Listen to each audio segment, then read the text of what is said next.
ॐ नमः शिवाय। गजाननं भूतगणादिसेवितं कपितजम्बूफलचारुभक्षणम् उमासुतं शोकविनाशकारकं नमामि विघ्नेश्वरपादपङ्कजम्। ओम नमः शिवाय। शिव पुराण। ओम नमः शिवाय। 19वां अध्याय। ब्रह्मा और विष्णु द्वारा शिव की स्तुति करना। ब्रह्मा जी कहते हैं, हे नारद, कन्यादान करके दक्ष ने भगवान शिव को अनेक उपहार प्रदान किए। उन्होंने सभी ब्राह्मणों को भी दान दक्षिणा दी। तत्पश्चात भगवान विष्णु अपनी पत्नी लक्ष्मी जी सहित भगवान शिव के समक्ष हाथ जोड़कर खड़े हो गए, उनकी आराधना करने लगे। वे बोले, हे दयासागर महादेव जी, आप संपूर्ण जगत के पिता हैं और देवी सती सबकी माता है। भगवान, आप दोनों ही अपने भक्तों की रक्षा के लिए और दुष्टों का नाश करने के लिए अनेक अवतार धारण करती हैं। इस प्रकार उन्होंने शिव सती की बहुत स्तुति की। नारद में उनके पास आकर विधि के अनुसार फेरे कराने लगा। ब्राह्मणों की आज्ञा और मेरे सहयोग से सती और भगवान शिव ने विधि पूर्वक अग्नि के फेरे लिए। उस समय वहाँ बहुत अद्भुत उत्सव किया जा रहा था। वहाँ विभिन्न प्रकार के बाजे और शहनाइयाँ बज रही थी। स्त्रियाँ मंगल गीत गा रही थी और खुशी से सभी नृत्य कर रहे थे। तत्पश्चात भगवान विष्णु बोले, सदाशिव, आप संपूर्ण प्रकृति के रचयिता है। आपका स्वरूप ज्योतिर्मय है। ब्रह्मा जी, मैं और रुद्रदेव आपके ही रूप हैं। हम सभी सृष्टि की रचना, पालन और संहार करते हैं। हे प्रभु, हम सब आपका ही अंश हैं। प्रभु, आप आकाश के समान सर्वव्यापी और ज्योतिर्मय है।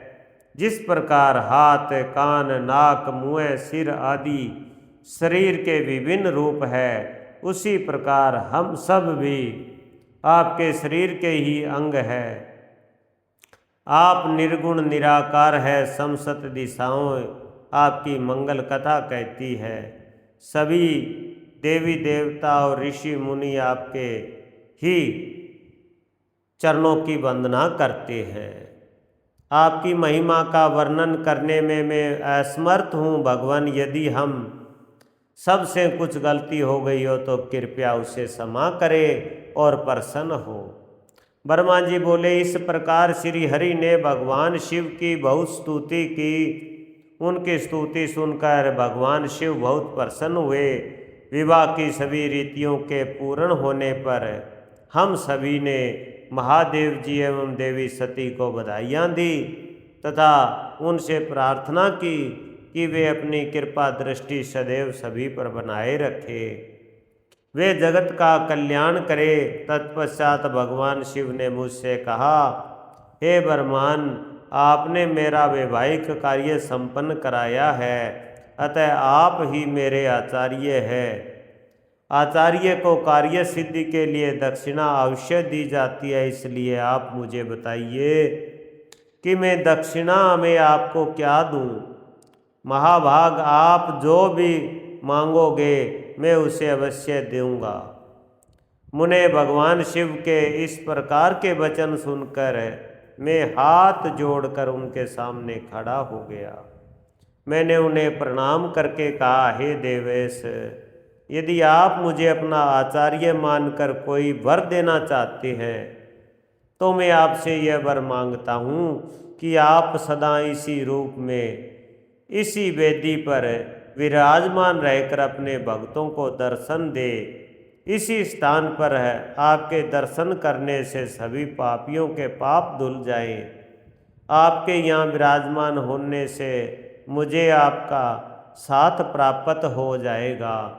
मैं इसी वेदी के पास आश्रम बनाकर यहाँ निवास करूँगा और तपस्या करूँगा। हे प्रभु, मेरी यही इच्छा है। चैत्र मास के शुक्ल पक्ष की त्रयोदशी को पूर्वा फाल्गुनी नक्षत्र में रविवार के दिन जो भी मनुष्य भक्ति भाव से आपका दर्शन करे उसके सभी पाप नष्ट हो जाए, रोगी मनुष्य के सभी रोग दूर हो जाए। उस दिन आपका दर्शन कर मनुष्य जिस इच्छा को आपके सामने व्यक्त करे उसे आप तुरंत पूरा करें। हे प्रभु, आप इस दिन सभी को मनोवांछित वर प्रदान करें। भगवान, यही वरदान मैं आपसे मांगता हूँ। मेरी यह बात सुनकर भगवान शिव बहुत प्रसन्न हुए। वे बोले, हे ब्रह्मा, मैं आपकी इच्छा अवश्य पूरी करूँगा। तुम्हारे वर के अनुसार मैं देवी सती सहित इस वेदी पर विराजमान रहूँगा। यह कहकर भगवान शिव देवी सती के साथ मूर्ति रूप में प्रकट होकर वेदी के मध्य भाग में विराजमान हो गए। इस प्रकार मेरी इच्छा को पूरा कर जगत के हित के लिए प्रभु शिव वेदी पर अंश स्वरूप में विराजमान हुए। ओम नमः शिवाय। ओम नमः शिवाय। 20वां अध्याय। शिव सती का विदा होकर कैलाश जाना।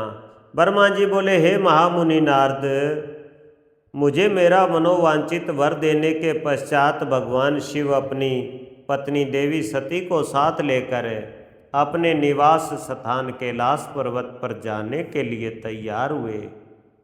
तब अपनी बेटी सती व दामाद शिव को विदा करते समय प्रजापति दक्ष ने अपने हाथ जोड़कर और मस्तक झुकाकर महादेव जी की भक्ति पूर्वक स्तुति की। साथ ही श्री हरि सहित सभी देवी देवताओं ऋषि मुनियों ने भी हर्ष से प्रभु का जय जयकार किया। भगवान शिव ने अपने ससुर प्रजापति दक्ष से आज्ञा लेकर अपनी पत्नी को अपनी सवारी नंदी पर बैठाया और स्वयं भी उस पर बैठकर कैलाश पर्वत की ओर चले गए।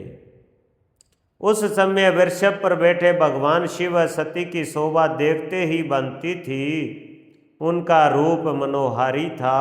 सब मंत्रमुग्ध होकर उन दोनों को जाते हुए देख रहे थे। प्रजापति दक्ष और उनकी पत्नी अपनी बेटी व दामाद के अनोखे रूप पर मोहित हो उन्हें एकटक देख रहे थे।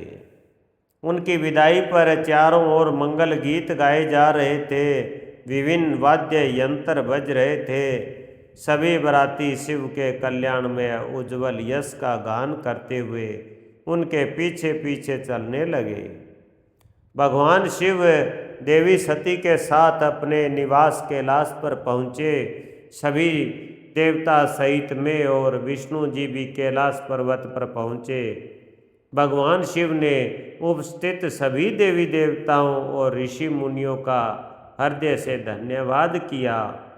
भगवान शिव ने सभी को सम्मान पूर्वक विदा किया।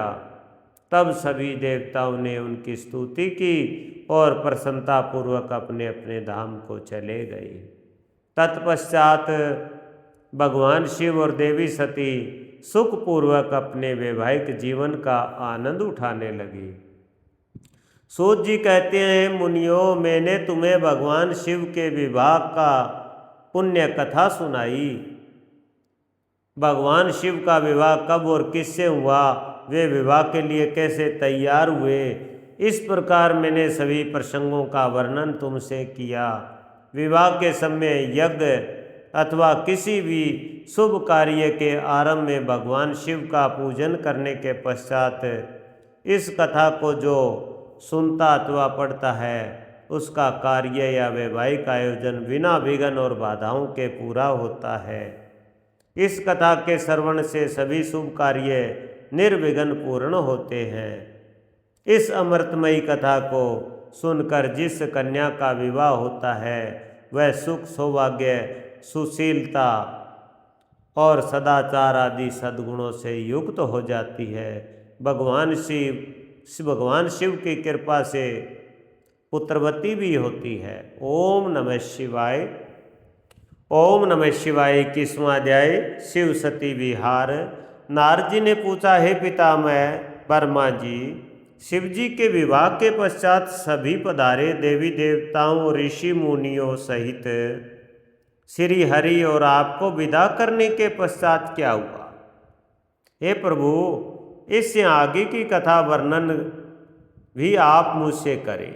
यह सुनकर वर्मा जी ने मुस्कुराते हुए कहा, हे महर्षि नारद, सभी उपस्थित देवताओं को विवाह उपरांत भगवान शिव और देवी सती ने प्रसन्नतापूर्वक विदा कर दिया। तत्पश्चात देवी सती ने सभी शिव गुणों को भी कुछ समय के लिए कैलाश पर्वत से जाने की आज्ञा प्रदान की। सभी शिव गुणों ने महादेव जी को प्रणाम कर और उनकी स्तुति की।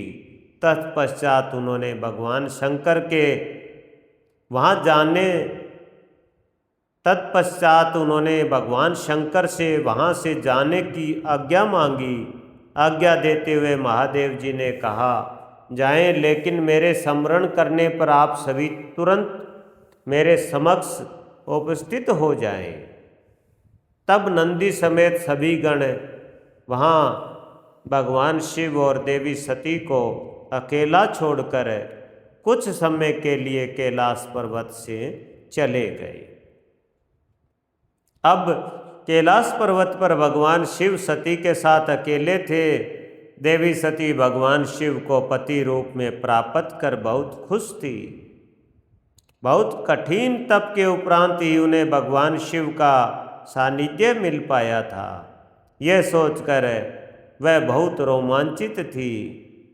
उधर देवी सती के अनुपम सौंदर्य को देखकर शिवजी भी मोहित हो चुके थे। वे भी देवी सती का साथ पाकर अपने को धन्य समझ रहे थे। एकांत पाकर शिवजी अपनी पत्नी सती के साथ कैलाश पर्वत के शिखर पर रमण करने लगे। ओम नमः शिवाय। ओम नमः शिवाय। 22वां अध्याय, शिव सती का हिमालय गमन। कैलाश पर्वत पर श्री शिव और दक्ष कन्या सती के विविध विहारों का विस्तार से वर्णन करने के बाद वर्मा जी ने कहा, नारद, एक दिन की बात है कि देवी सती भगवान शिव को प्रेम पूर्वक प्रणाम करके दोनों हाथ जोड़कर खड़ी हो गई। उन्हें चुपचाप खड़े देखकर भगवान शिव समझ गए कि देवी सती के मन में कुछ बात अवश्य है जिसे वह कहना चाह रही है। तब उन्होंने मुस्कुरा कर देवी सती से पूछा कि हे प्राणवत्सला, कहिए आप क्या कहना चाहती हैं? यह सुनकर देवी सती बोली, हे भगवान, वर्षा ऋतु आ गई है। चारों ओर का वातावरण सुंदर व मनोहारी हो गया है। हे देवादिदेव, मैं चाहती हूँ कि कुछ समय हम कैलाश पर्वत से दूर पृथ्वी पर या हिमालय पर्वत पर जाकर रहें।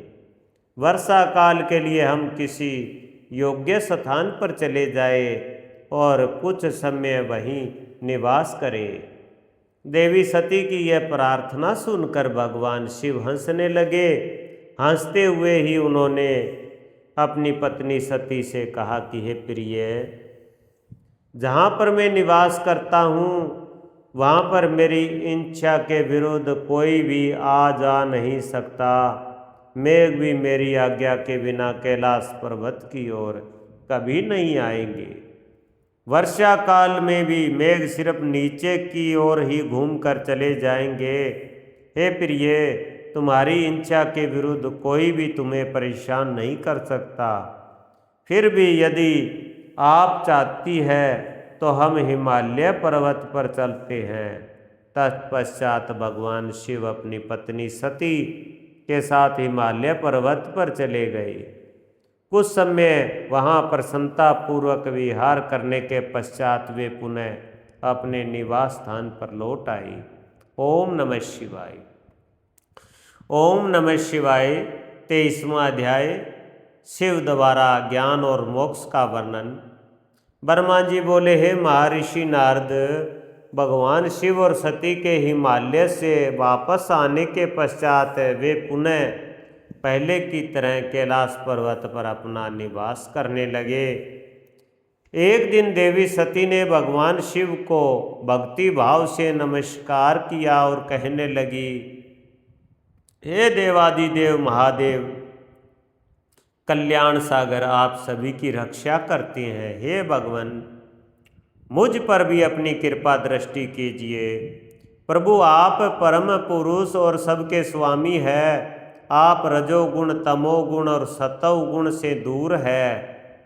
आपको पति रूप में पाकर मेरा जन्म सफल हो गया है। हे करुणा निधान, आपने मुझे हर प्रकार का सुख दिया है और मेरी हर इच्छा को पूरा किया है, परंतु अब मेरा मन तत्वों की खोज करता है। मैं उस परम तत्व का ज्ञान प्राप्त करना चाहती हूँ जो सभी को सुख प्रदान करने वाला है, जिसे पाकर जीव संसार के दुखों और मोह माया से मुक्त हो जाता है और उसका उद्धार हो जाता है। प्रभु, मुझ पर कृपा कर आप मेरा ज्ञान वर्धन करें। ब्रह्मा जी बोले, मुने, इस प्रकार आदि शक्ति देवी सती ने जीवों के उद्धार के लिए भगवान शिव से प्रसन्न किया। उस प्रश्न को सुनकर महान योगी सबके स्वामी भगवान शिव प्रसन्नतापूर्वक बोले, हे देवी, हे दक्ष नंदिनी, मैं तुम्हें उस अमृतमयी कथा को सुनाता हूँ जिसे सुनकर मनुष्य संसार के बंधनों से मुक्त हो जाता है। यही वह परम तत्व विज्ञान है जिसके उदय होने से मेरा ब्रह्म स्वरूप है। ज्ञान प्राप्त करने पर उस विज्ञानी पुरुष की बुद्धि शुद्ध हो जाती है। उस विज्ञान की माता मेरी भक्ति है। यह भोग और मोक्ष रूप को प्रदान करती है। भक्ति और ज्ञान सदा सुख प्रदान करता है। भक्ति के बिना ज्ञान और ज्ञान के बिना भक्ति की प्राप्ति नहीं होती है। हे देवी, मैं सदा अपने भक्तों के अधीन हूँ। भक्ति दो प्रकार की होती है, सगुण और निर्गुण। शास्त्रों से प्रेरित और हृदय के सहज प्रेम से प्रेरित भक्ति श्रेष्ठ होती है, परंतु किसी वस्तु की कामना स्वरूप की गई भक्ति निम्न कोटि की होती है।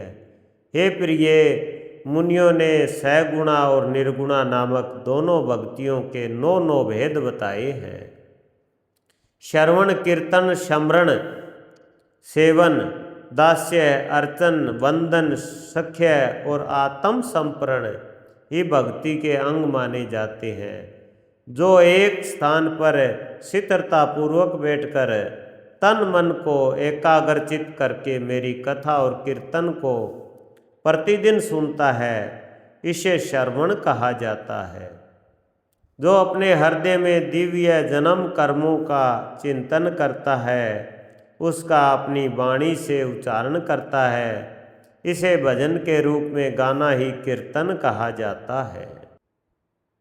मेरे स्वरूप को नित्य अपने आसपास हर वस्तु में तलाश कर मुझे सर्वत्र व्यापक मानना तथा सदैव मेरा चिंतन करना ही स्मरण है। सूर्य निकलने से लेकर रात्रि तक यानी सूर्यास्त तक हृदय और इंद्रियों से निरंतर मेरी सेवा करना ही सेवन कहा जाता है।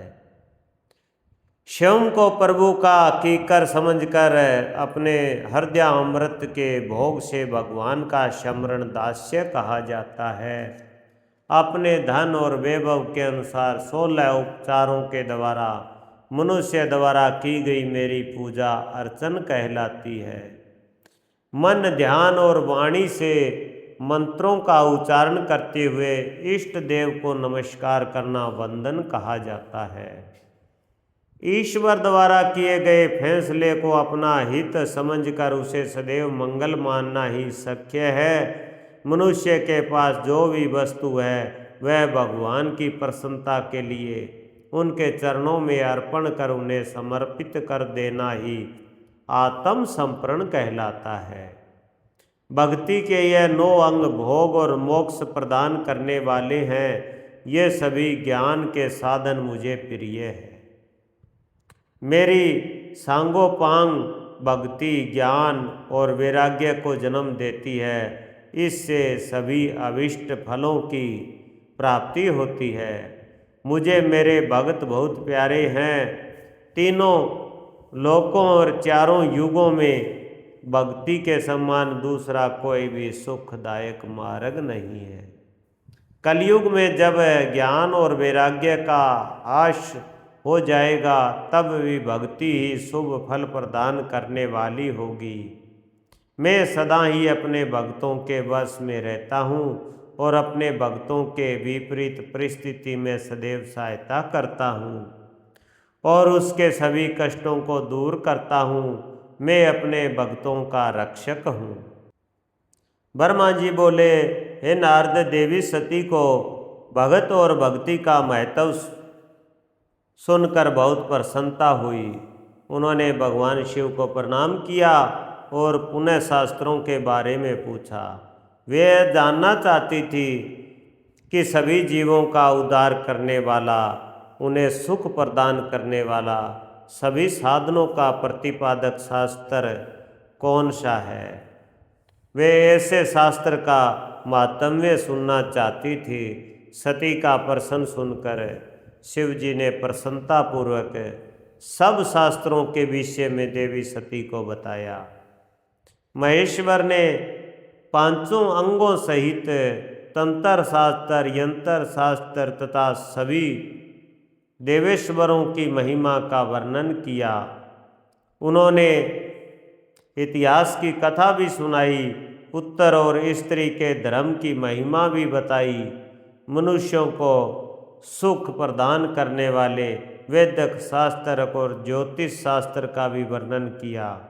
भगवान शिव ने भक्तों का महात्म्य और राज धर्म भी बताया। इसी प्रकार भगवान शिव ने सती को उनके पूछे सभी प्रश्नों का उत्तर देते हुए सभी कथाएं सुनाई। ओम नमः शिवाय।